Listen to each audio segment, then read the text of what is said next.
পয়গম্বর বলে আমার মনটা চায় 70 বার নয় গো, আমার মালিক যদি 100 বার দোয়া করলে কবুল করে, আমি রাসূল আমার উম্মতের জন্য 100 বার দোয়া করতে রাজি। হযরত ওমর চিন্তা করলো কোন লাভ হবে না, কারণ আয়াতের কোথাও তো নামাজের নিষেধের কথা বলে নাই, নবীর সিদ্ধান্তটাই চূড়ান্ত হবে। কিন্তু ওমরের মনের মধ্যে বড় কষ্ট, ওমর বরদাস্ত করতে পারে না, সহ্য করতে পারতেছে না, কারণ ওমর তো জানে টাটকা মুনাফিক, আইরে আমার না নবীর বিরুদ্ধে কত না ষড়যন্ত্র করলো। এই লোকটা না ইসলামের 12টা বাজাইলো, এখন কেমনে গো আমার নবী তার জানাজা পড়া, কোনোভাবেই বরদাস্ত করতে পারে না। যুবক ভাই, এই জন্য উমরের বিষয়টা ব্যতিক্রম। উমর ছিলেন আলাদা ব্যতিক্রম।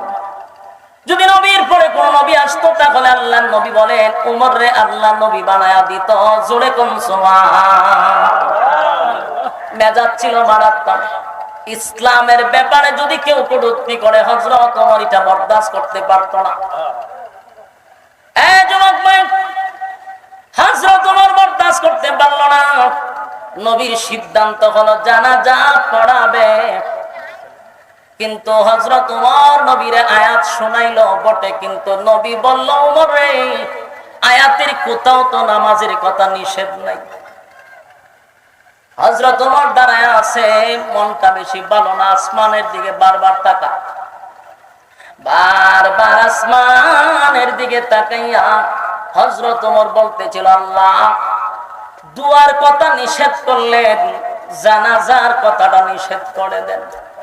আল্লাহ জিবরাইল পাঠাইয়া আয়াত নাজিল করে এই মুনাফিকের জানাজা বন্ধ করে দেন, আমি ওমর এটা বরদাস্ত করতে পারি না। যুবক ভাই, ইসলামের জন্য কত মায়া, ইসলামের জন্য হযরত ওমরের কত মায়া। ওমর ছিল বড় মারাত্মক, ওমরের হুঙ্কার ইসলামের জন্য বড় নিয়ামত ছিল। যেই দিন হযরত ওমর কালেমাটা গ্রহণ করলো, সেদিনই হযরত ওমর নবীকে বললেন নবী গো আমার একটা বক্তব্যের জন্য দেন, আমি 1 মিনিট একটা বক্তব্য দিব। আল্লাহর নবী বলেন কি বক্তব্য দিবা? বলে দেন আমার অনুমতি। নবী তার অনুমতি দিল।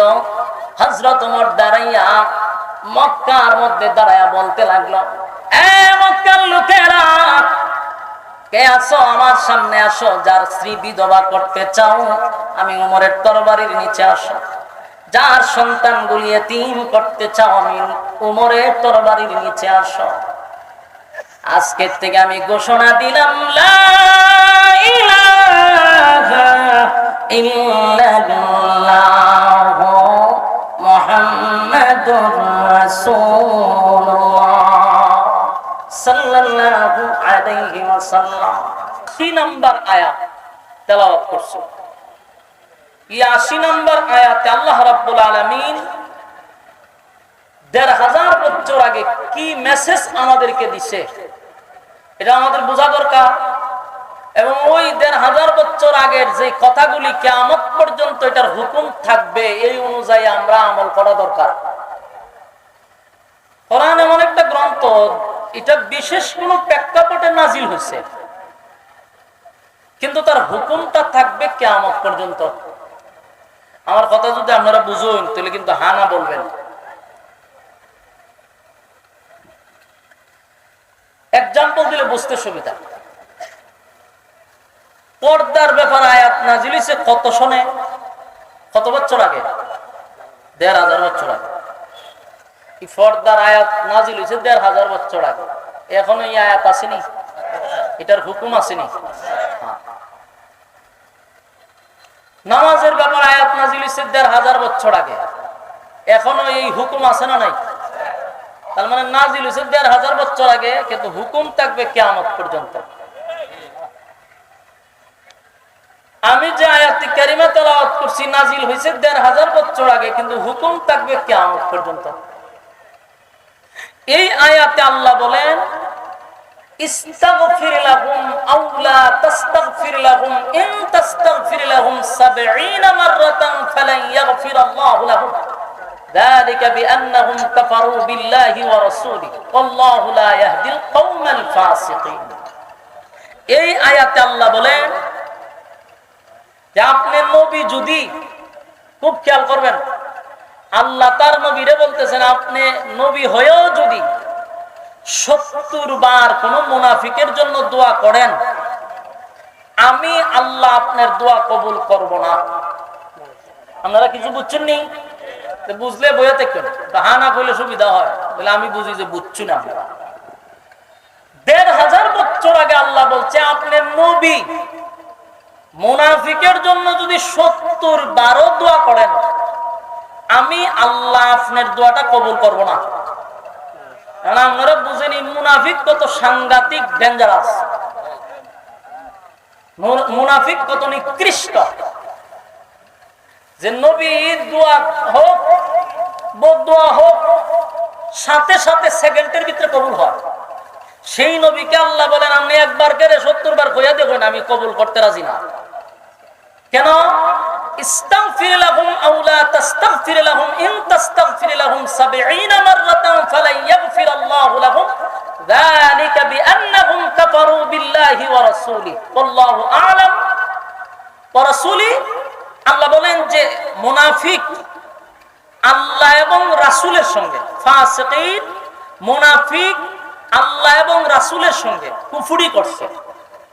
এজন্য তাদের জন্য যদি আপনি দরখাস্ত করেন, এই দরখাস্ত আমি মেনে নিব না, কবুল করব না। এখান থেকে আমরা বুঝতে পারলাম যে মুনাফিক সাধারণ কোন লোক না, এটা ডেঞ্জারাস। আল্লাহ রাসূল বলেন ইহুদি বলো খ্রিস্টান বলো, ইসলামের যতটুকু ক্ষতি করছে এর থেকে বেশি ক্ষতিটা করছে মুনাফিক। এখন আসুন, মুনাফিক কারা? মুনাফিকের কোনো ধর্ম নাই।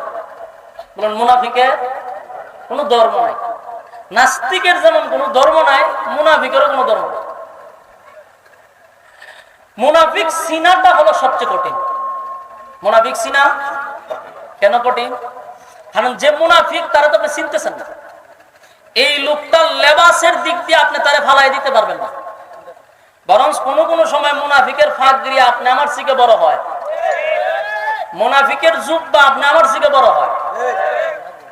তার লেবাস বেশ দেখলে বোঝা যায় মক্কার ইমাম, কিন্তু ভিতরে হুদ্দা শয়তান।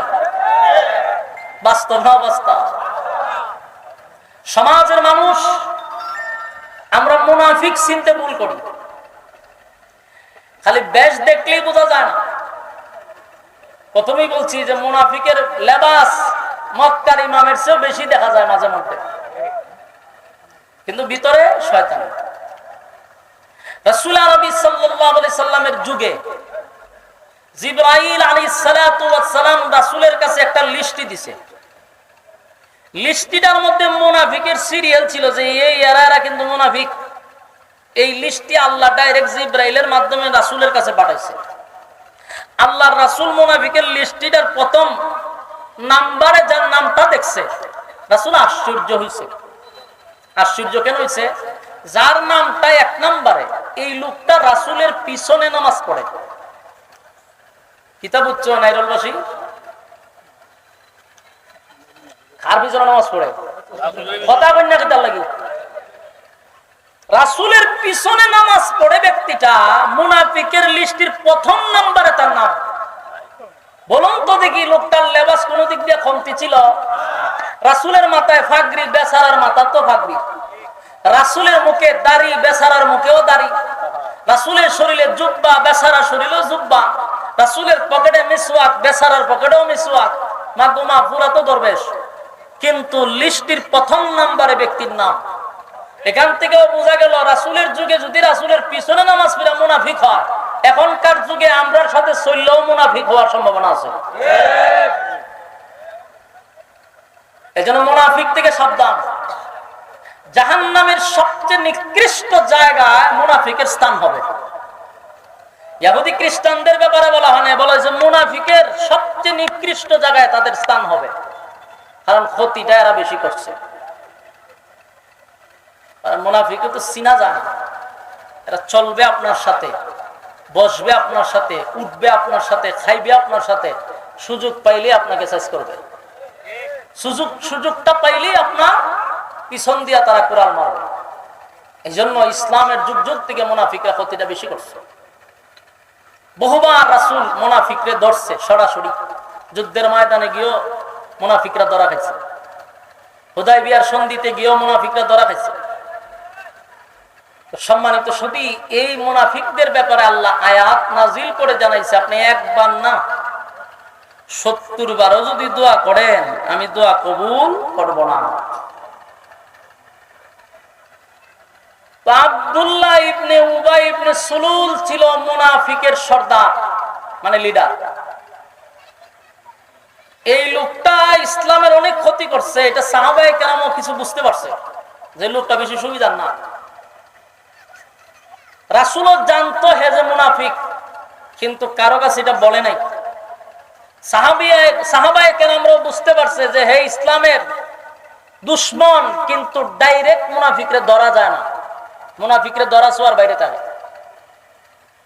এই লোকটা একদিন মারা যাওয়ার পরে তার সন্তানের নাম হলো আব্দুল্লাহ, রাসূলের একেবারে ঘনিষ্ঠ একজন সাহাবী, রাসূলের কলিজার টুকরা সাহাবী আব্দুল্লাহ, মানে মুনাফিকের সন্তান।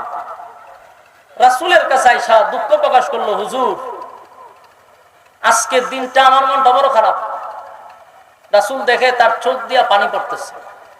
জিজ্ঞাসা করলো, তুমি কান্দো কেন? হুজুর আমার আব্বা মারা গেছে, আমার আব্বা মারা গেছে, এই জন্য আমি কান্দি। রাসূল কইতে, আমি কি করতাম?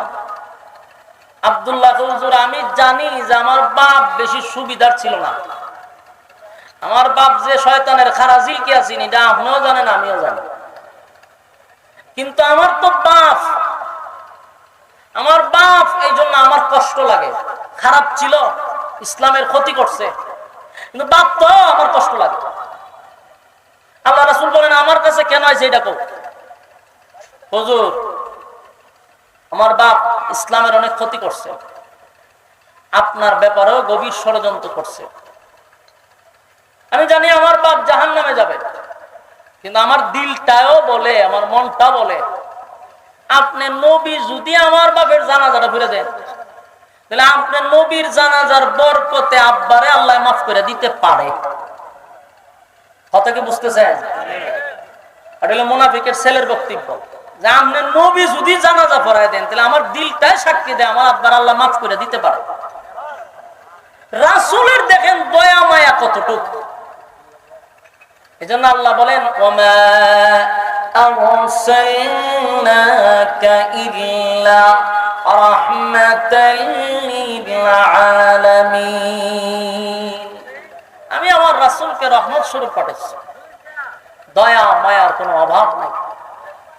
এত শত্রুতা আমি করার পরেও আল্লাহর রাসূল বলল, শোনো আমি জানাজা পড়াই দিলে যদি তোমার আব্বারে আল্লাহ মাফ করে দেয় আমার অসুবিধা হবে, ঠিক আছে আমি জানাজা পড়াই দিব। এই কথাটা বলতে দেরি হয়েছে, আব্দুল্লাহ একটা দৌড় মারতে দেরি করছে না, মানে জায়গা দাঁড়াইছে না। কেন দাঁড়াইছে না? সাহাবী তো বুঝে, যদি আমি দাঁড়ায় থাকি জিবরাইল আয়সা করবো, আয়সা একটা আয়াত নাজিল করবো, তা আমার বাপের জানাজা আর হতো না। এই জন্য রাসূল বলতে দেরি হয়েছে, উনি উঠে দৌড় মারছে। দৌড় মাইরা মদিনার অলিতে গলিতে যারে পাইছে হেরেই কইছে যে শোনো আমার আব্বার জানাজাটা কিন্তু রাসূল পড়াবে, এটা প্রচার করে দিছে। গোটা মদিনার আনাসে কানাসে খবর পৌঁছায় দিছে মুহূর্তের ভিতরে যে আব্বার জানাজা পড়াবে রাসূলুল্লাহ। তো যে শুনছে হে ওই আশ্চর্য হইছে, আর আশ্চর্য হওয়ার কথা, আশ্চর্য হচ্ছে সর্বনাশ, সেটা কিভাবে সম্ভব? এত বড় একটা টাটকা মুনাফিকের জানাজা আল্লাহ রাসূল পড়াবে, কথা কি রাসূল বলছে? বলে হ্যাঁ। যে শুনে সেও আশ্চর্য, কেউ এটা মেনে নিতে পারতেছে না যে এত বড় একটা ইসলামের শত্রুর জানাজা রাসূল পড়াবে, এটা মেনে নেই কেমনে? খবর পৌঁছতে পৌঁছতে মুনাফিকদের খানেও গিয়ে পড়ছে।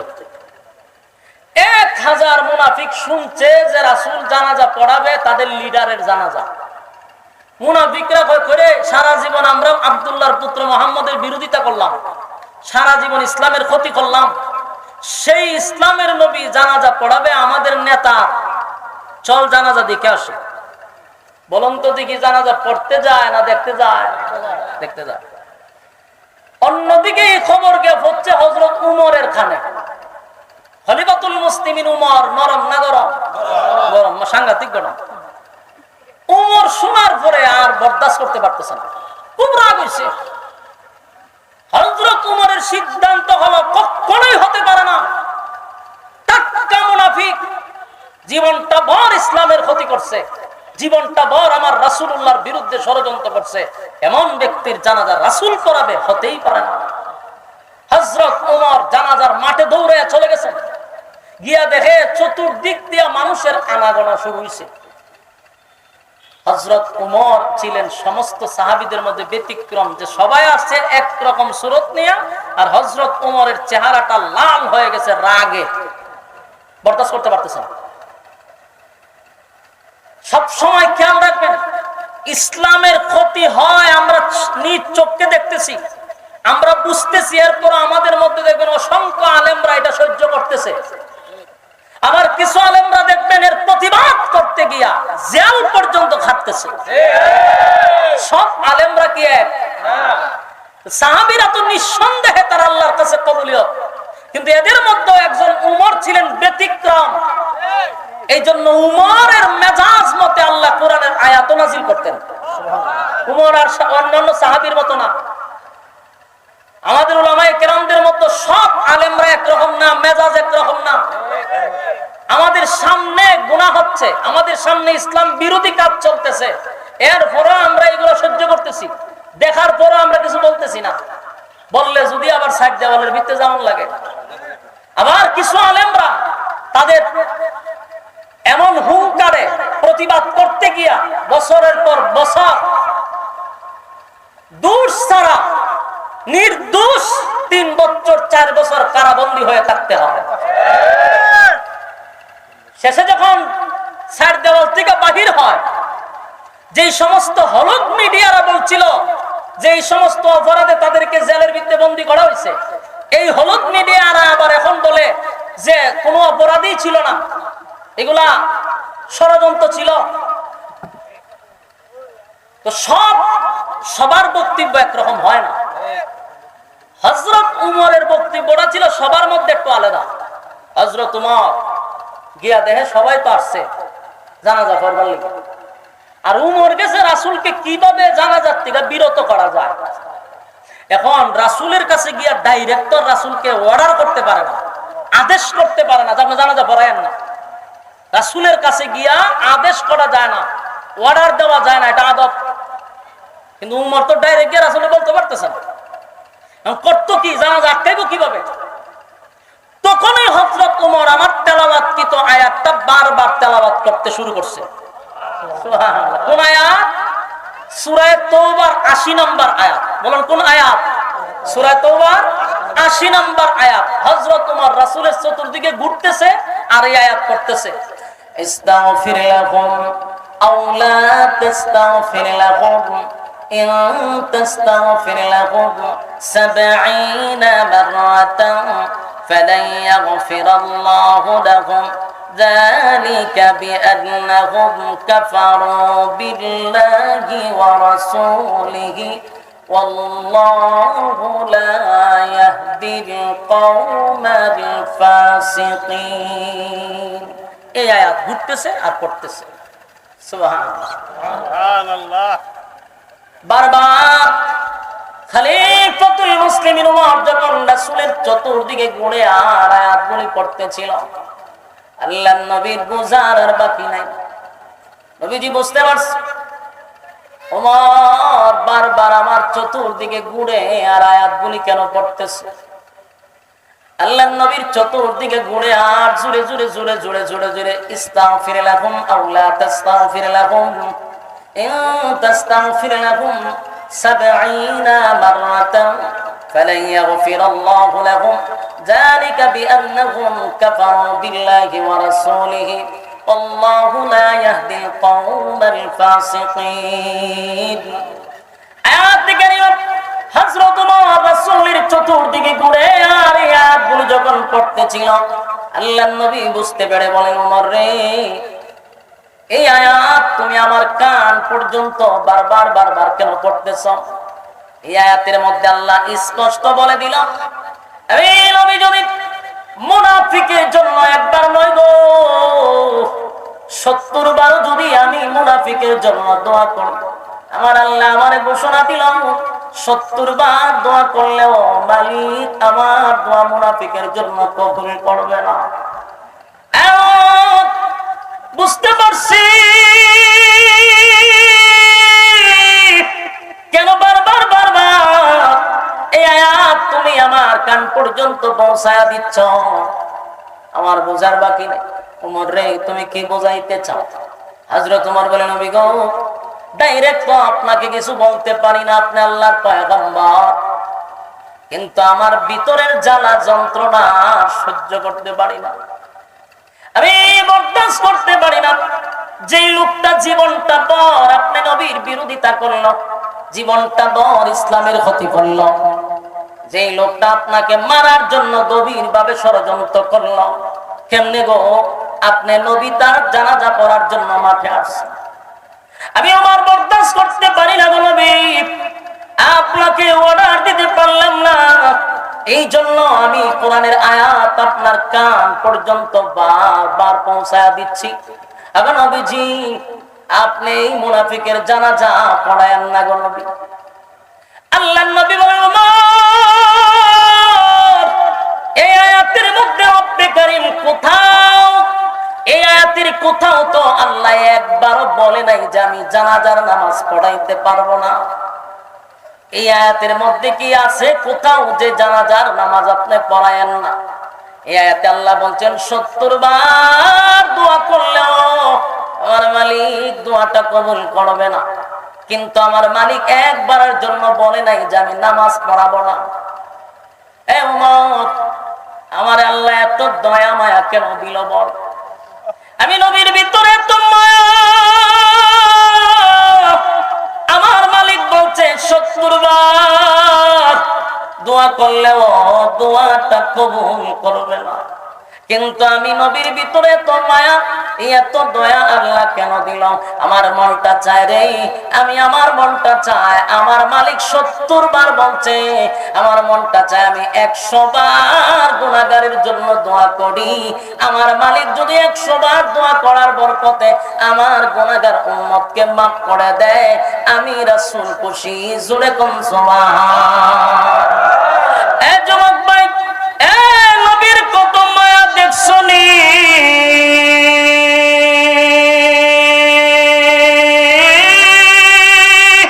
আল্লাহ রাব্বুল আলামিন 70 বার বলছে দোয়া করলে কবুল হবে না।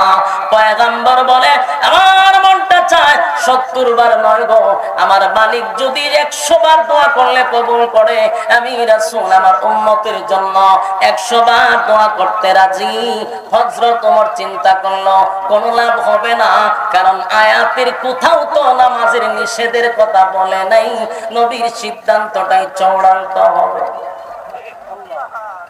কিন্তু ওমরের মনের মধ্যে বড় কষ্ট, ওমর বরদাস্ত করতে পারে না, সহ্য করতে পারতেছে না, কারণ ওমর তো জানে টাটকা মুনাফিক, আইরে আমার নবীর বিরুদ্ধে কত না ষড়যন্ত্র করলো।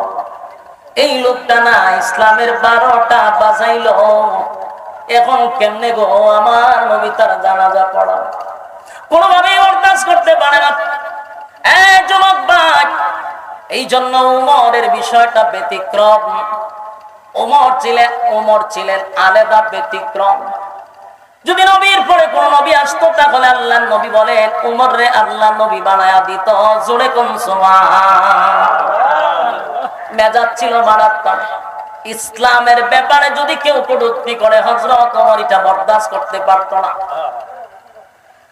যুবক ভাই, হযরত ওমর বরদাস্ত করতে পারল না।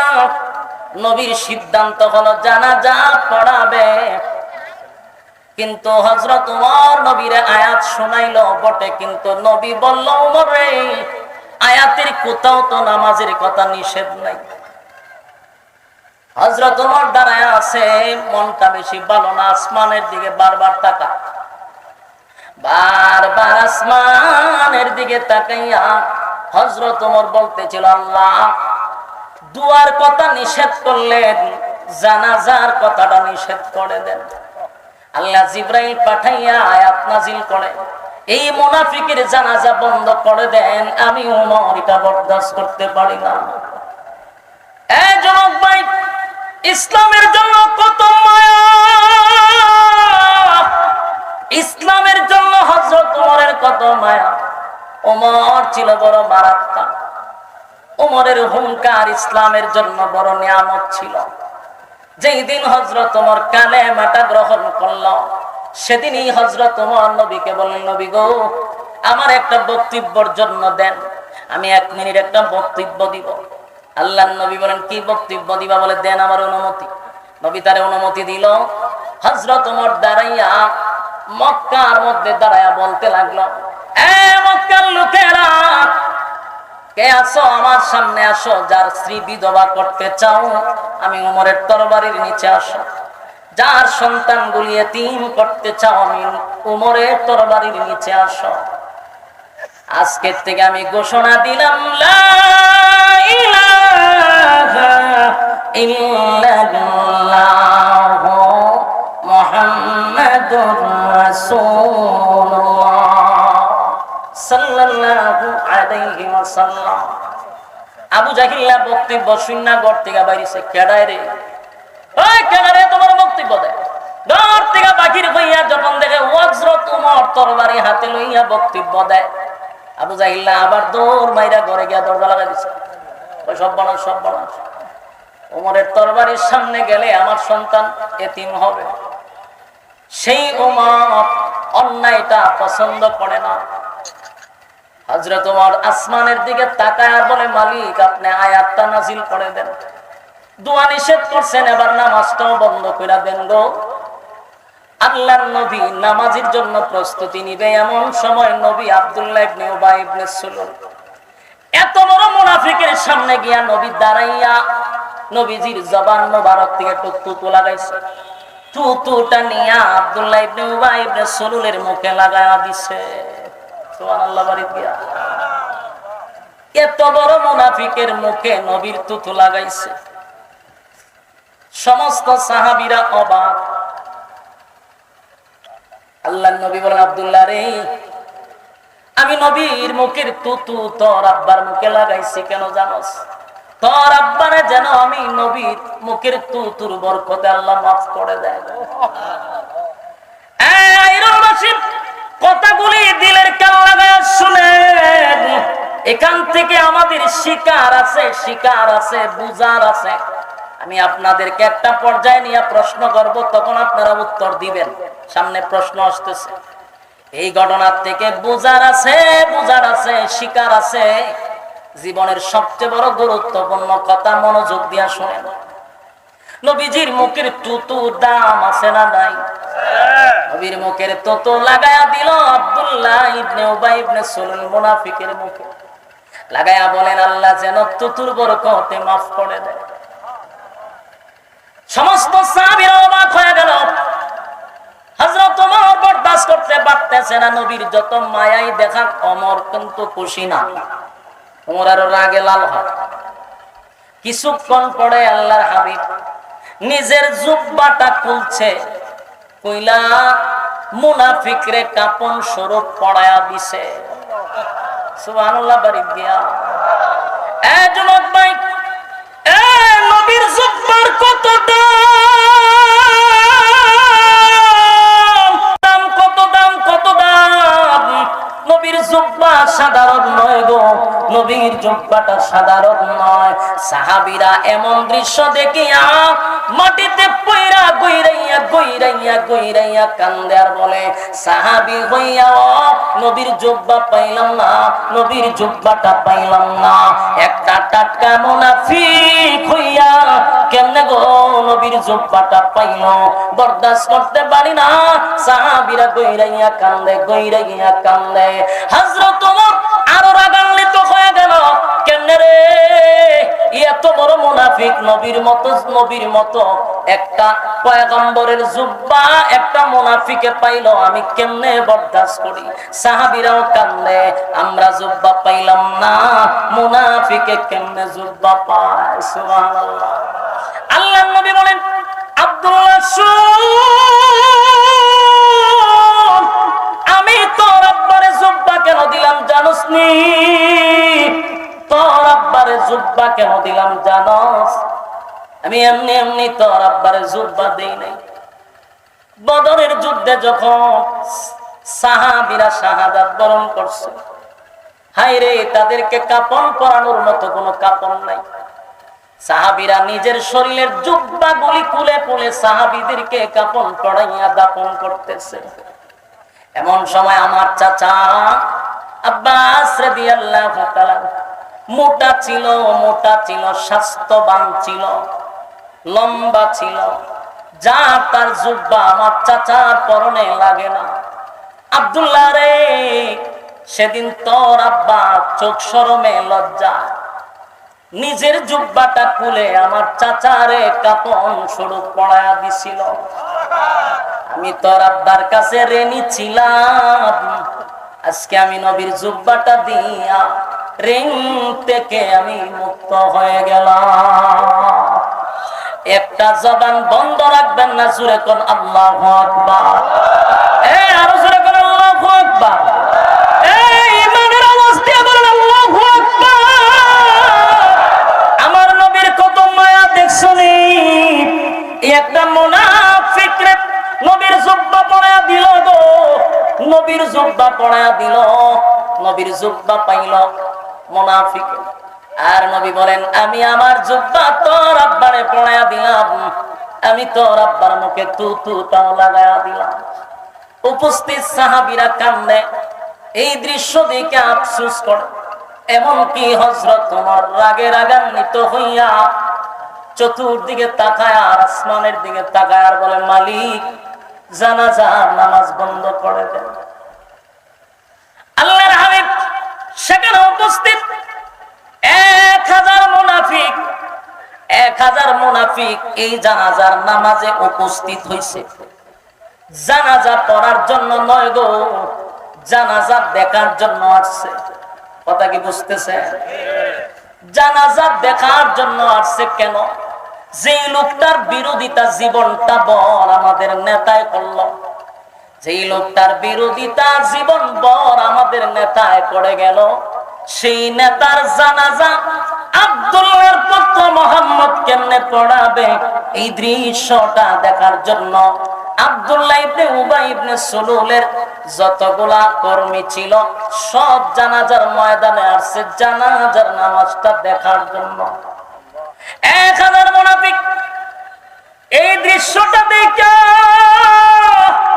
চোখ দিয়ে পানি ছাড়ে আর বলে, কার বিরুদ্ধে এতদিন আমরা অবস্থান নিলাম, কার বিরোধিতা করলাম রে, কারে মারার জন্য ষড়যন্ত্র করলাম। যেই লোকটার বিরোধিতা আমরা করলাম জীবনটা বল, আমাদের লিডারের নেতৃত্বে আমরা তার বিরোধিতা করলাম, এত বড় দুশ্মনের প্রতি যদি তার এত মায়া হয়, মহব্বত হয়, দুশ্মনের প্রতি যদি এত ভালোবাসা হয় রে, তাহলে এই লোকটার বন্ধুর জন্য কত মায়া। 1000 মুনাফিক বলে, দুশ্মনের প্রতি আব্দুল্লাহর পুত্র মুহাম্মদের কত মায়া। দুশ্মনের প্রতি যদি এত মায়া হয়, তার বন্ধু যদি হয়ে যাই, বলো না কতটা মায়া মহব্বত করবে। যার বিরোধিতা করলো তার মুখে তুতু লাগা দে রে, নিজের জামাটা খুলে তার কাফন পরায়া দে। এই লোকের বিরোধিতাটা জীবন ভর করলাম। 1000 মুনাফিক আসছিল জানাজা দেখার জন্য। 1000 মুনাফিক দৌড়াইয়া রাসূলের কাছে গেল, গিয়া বলে, গো নবীজি, অন্যায় করে ফেলেছি, অপরাধ করে ফেলেছি, জীবনটা বড় আপনি নবীর বিরোধিতা করলাম, আপনাকে মারার জন্য ষড়যন্ত্র করলাম। এর নেতৃত্ব দিছে যে মারা গেল আব্দুল্লাহ ইবনে উবাই ইবনে সুলুল। আমাদের নেতা আজকে মারা গেছে, এই নেতার নেতৃত্বে আপনার বিরোধিতা করলাম, মারার জন্য ষড়যন্ত্র করলাম, কিন্তু আজকে আপনার আখলাক আর চরিত্র দেখে পাগল হয়ে গেলাম। এমন ভালো মানুষ কোনদিন মানুষের ক্ষতি করতে পারে না। আপনি আল্লাহর পয়গম্বর, এর মধ্যে কোনো সন্দেহ নাই। আজকে আমরা বুঝতে পারছি, তাই আর ভুলে থাকতে চাই না। পড়ায়া দেন লা ইলাহা ইল্লাল্লাহ মুহাম্মাদুর রাসূলুল্লাহ সাল্লাল্লাহু আলাইহি ওয়াসাল্লাম। এই যুবক বাপ, একজন মুনাফিক মারা গেল, একজন মুনাফিক মারা গেল। বলো না কত হাজার মুনাফিক কালেমা পড়ল। আরো জোরে। আপনারা কি বিরক্ত লাগতেছে? আওয়াজে বোঝা যায় কি বিরক্ত আমার প্রতি। সেটা দিতাম। যুবক বাপ, কথাগুলি দিলের কেন লাগায় শুনেন। মারা গেল একটা মুনাফিক, কিন্তু কালেমা তো পড়ল 1000 মুনাফিক। সুবহানাল্লাহ। বলুন তো কিসের কারণে? নবীজির আখলাক দেখা। সুবহানাল্লাহ। কথা বল না, নবীর কি দেখা? আজিম ছিল চরিত্র। কি ছিল? আজিম চরিত্র। ওয়া ইন্নাকা লাআলা খুলুকিন আযীম।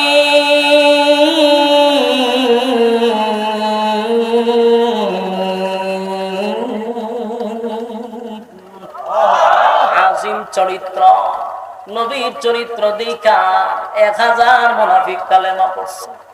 কথা বল না। তোমার আমার চরিত্র দেখা মানুষ আরো খারাপ শয়তান হয়। বাস্তব না বাস্তব? আফসোস। নবীর তরিকা অনুযায়ী আমরা যারা চলি, আমরা বোঝা দরকার নবীর শুধু আখলাক আর চরিত্র দেখা 1000 বেঈমান কালেমা পড়ছে। কথা বল না।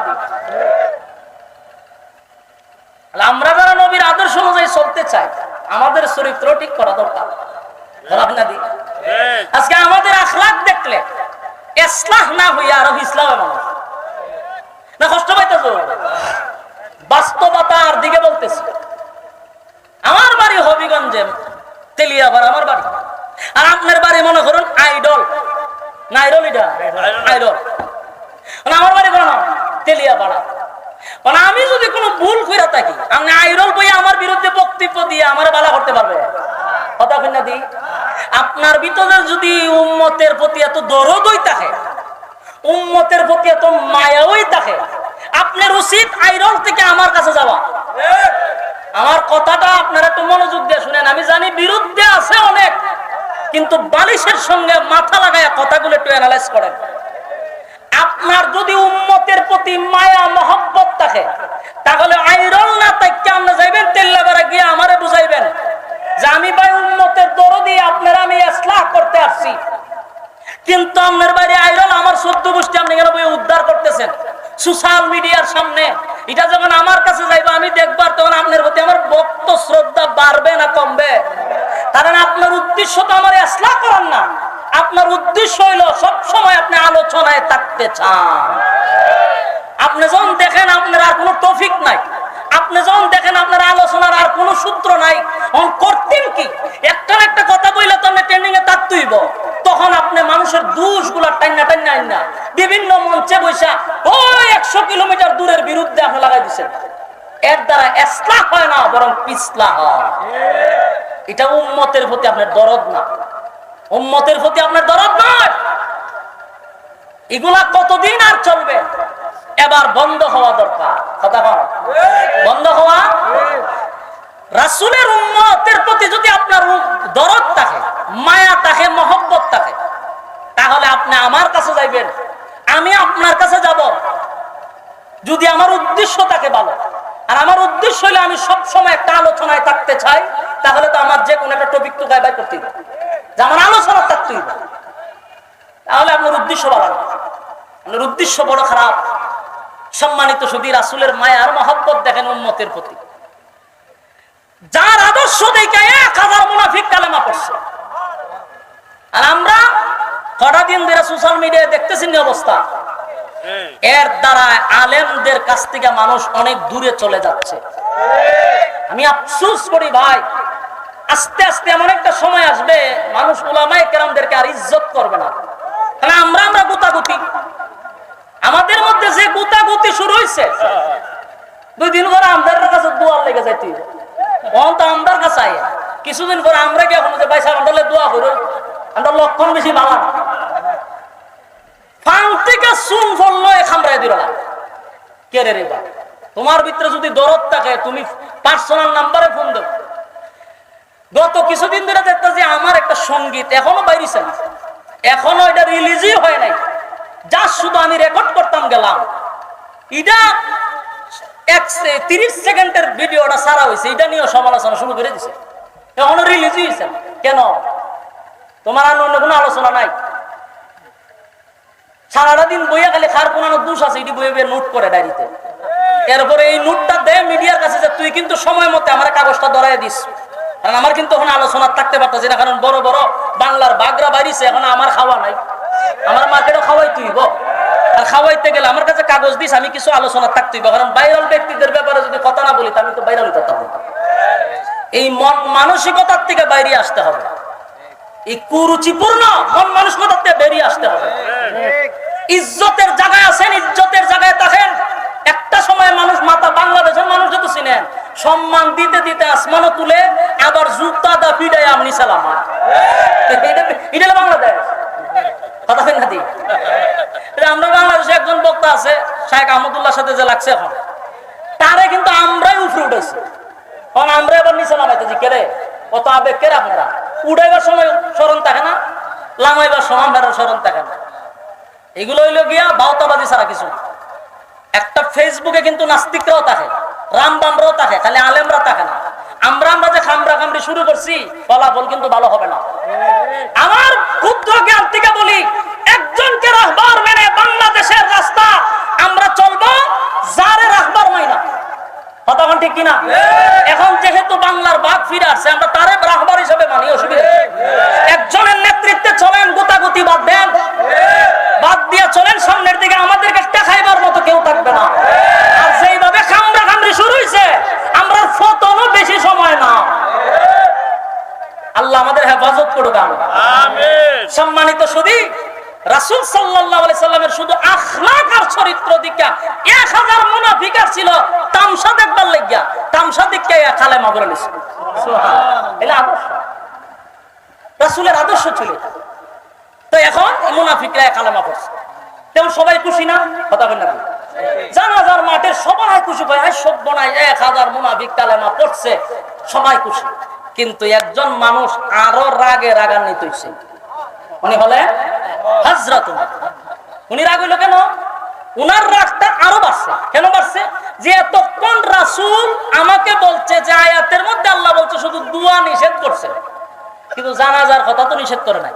কিন্তু রাসূল তখন স্পষ্ট হয়ে গেছে, যার কর্মীরা নিজেই বলছে যে হে আমাদের নেতা ছিল, যার কর্মীরা কি বলছে, সে আমাদের নেতা ছিল, তার নেতৃত্বে আপনার বিরোধিতা করছে, ইসলামের 12টা বাজাইছে। তো রাসূল তখন ক্লিয়ার হয়েছে, কথা হয় না? এখন কেন জানাজা পড়াবে? কথাটা বুঝতেছেন না? হযরত ওমরের যুক্তি আছে না নাই? এখন তো রাসূল বুঝতে পারছে যে সে টাক্কা মুনাফিক, কারণ তার কর্মীরা বলছে তার নেতৃত্বে আমরা ইসলামের ক্ষতি করছি। এখন কেন আবার রাসূল জানাজা পড়াবে? হযরত ওমরের রাগ কমছে না। উমর বারবার আসমানের দিকে তাকায়, আল্লাহ আল্লাহ, তাড়াতাড়ি আয়াত পড়ায় দেন। আর রাসূলের সিদ্ধান্ত হলো জানাজা আমি পড়াবো। রাসূল জানাজা পড়াইবার লাগা জানাজার মুসল্লায় চলে গেছে, এমন কি রাসূল জানাজা পড়ায়ও গেছে। কথা বুঝতেছেন? জানাজা শেষ, সবাই খুশি, উমরের মনে অনেক কষ্ট, মনের কষ্ট নিয়ে বসে রয়েছে। কিছুক্ষণ পরে রাসূল হযরত উমর তাকায়া দেখে আল্লাহর রাসূল জানাজা শেষ হয়েছে, ভালো কথা, এখন লাশের পিছনে পিছনে রাসূল হাইটা কবরস্থানে যাইতেছে। এটা দেখে উমরের মেজাজ আরো গরম হয়েছে। উমরের কথা হলো জানাজা আপনি পড়াইছেন তো শেষ, এখন আবার গুরুস্থানে যান কেন? নিশ্চয়ই আপনি এর জন্য দোয়া করবেন। তাহলে এই আয়াত তো কেন আছে, ইস্তাগফির লাহুম আও লা তাস্তাগফির লাহুম ইন তাস্তাগফির লাহুম 70 মাররাতান ফালান ইয়াগফিরাল্লাহু লাহুম যালিকা বিআন্নাহুম কাফারু বিল্লাহি বিল্লাহি ওয়া রাসূলিহি আল্লাহু আ'লাম। এই রাসূলি এখান পর্যন্ত আল্লাহ বলছেন যে আপনি নবী যদি ইস্তাগফির লাহুম আও লা তাস্তাগফির লাহুম, আপনি নবী যদি 70 বারের দোয়া করেন, আমি মুনাফিকের জন্য দোয়া কবুল করব না। তাহলে এখন উমরের কথা হইল দোয়ার কথা না, আপনি বলছেন যে দোয়ার কথা আছে, নামাজের কথা নাই। কবরস্থানে যেহেতু আপনি যাইতেছেন, তাহলে নিশ্চয়ই আপনি দোয়া করবেন, কথা হয় না?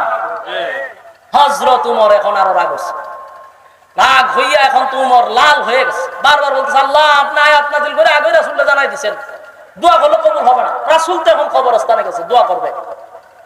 হযরত উমর পেরেশান। রাসূল সাল্লাল্লাহু আলাইহি সাল্লাম যখন মুনাফিকের দাফন কাফন হইল, এবার রাসূল 2 হাত উত্তোলন করবে মুনাফিকের জন্য দোয়া করার জন্য, এমনি জিবরাইল আয়া হাজির। সুবহানাল্লাহ। কার জোরে কর, জিবরাইল আয়া হাজির হয়।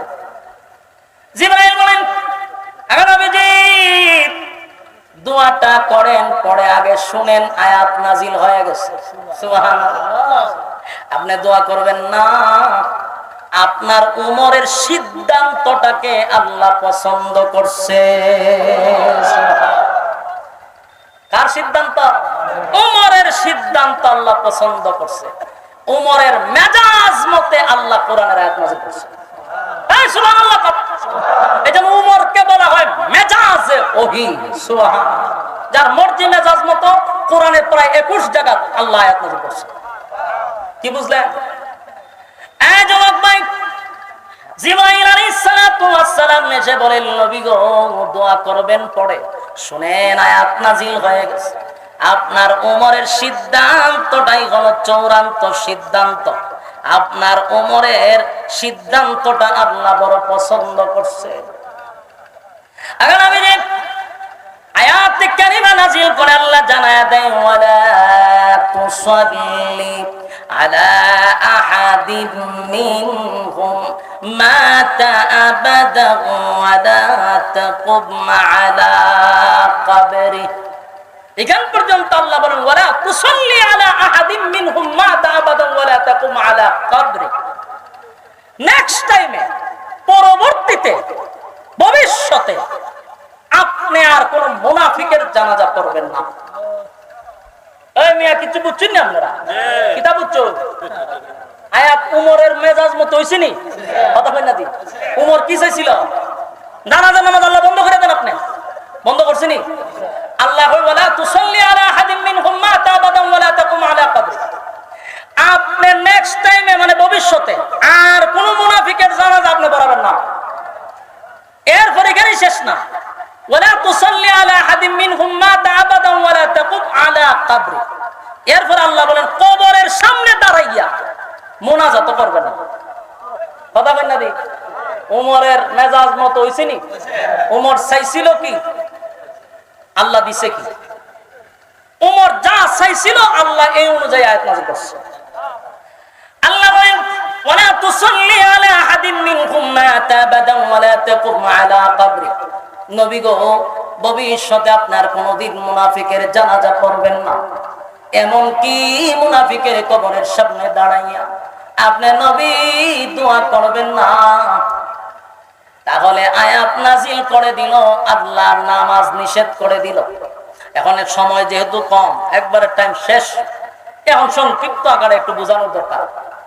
আয়াত তো নাযিল হয়ে গেল, কিন্তু প্রশ্ন একটা থেকে গেল, আয়াতটা যে নাযিল হয়েছে এটা কিন্তু মুনাফিকের জানাজা পড়ার পরে নাযিল হয়েছে।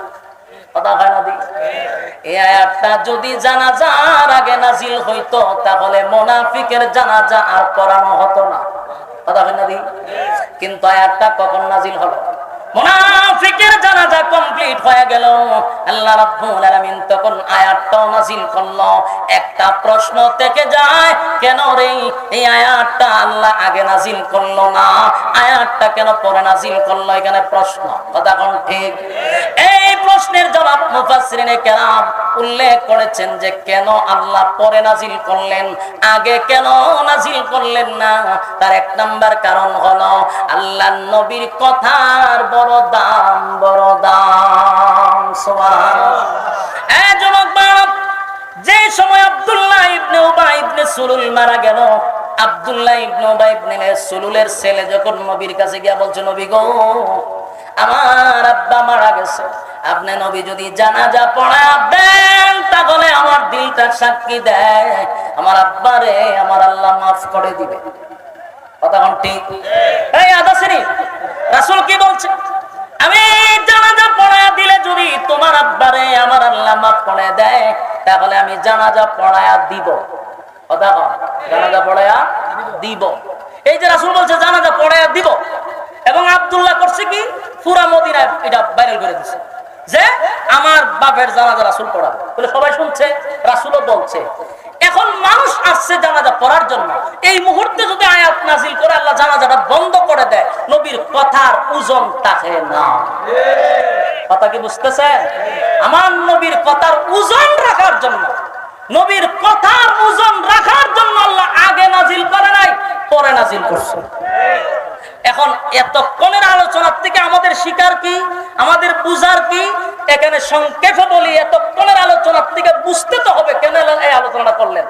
এর এক নম্বর কথা হলো, নবী যেই জায়গায় মুনাফিকের মুখে থুথু লাগাইয়া দিল, নবী যেখানে তার জুব্বা খুলে কাফন পরাইয়া দিল, এরপরও কি লোকটা জান্নাতে যাইতে পারছে? কথা কই না, কথা কয় না। তাহলে নবীর থুতু লাগাইয়া দিল জান্নাতে হওয়া যায় না, নবীর পরনের জুব্বা পরাইয়া দিল জান্নাতে হওয়া যায় না, যতক্ষণ না পর্যন্ত নবীর তরিকা অনুযায়ী আল্লাহর হুকুম অনুযায়ী জীবন যাপন না করবে। নবীর ইতাআত করতে হবে। শুধু লম্বা লম্বা ডায়লগ দিয়ে চলবে না, শুধু লম্বা লম্বা ডায়লগ দিয়া দিয়া নবীর আশেক আশেক হইয়া লাফাইলে জান্নাত পাওয়া যায় না। এর বাস্তব প্রমাণ আব্দুল্লাহ ইবনে উবাই ইবনে সুলুলের জানাজায় রাসূল থুতু লাগাইছেন, রাসূলের জুব্বা পরাইয়া দিয়েছে, এরপর আব্দুল্লাহ ইবনে উবাই ইবনে সুলুল জাহান্নামের নিকৃষ্ট জায়গায় থাকবে। বোঝা গেল নবী থুতু লাগাইয়া দিল কাম হবে না, নবীর জুব্বা বললো কাম হবে না যদি নবীর তরিকা অনুযায়ী না চলে। কথা হয় না? আশিকে রাসূল বইলা লাফালাফি করলে কাজ হবে না, আশিকে রাসূল বইলা স্লোগান দিলে হবে না, আশিকে রাসূল বইলা রাজপথে আন্দোলন করলে চলবে না যদি নবীর তরিকা অনুযায়ী জীবন যাপন না করে।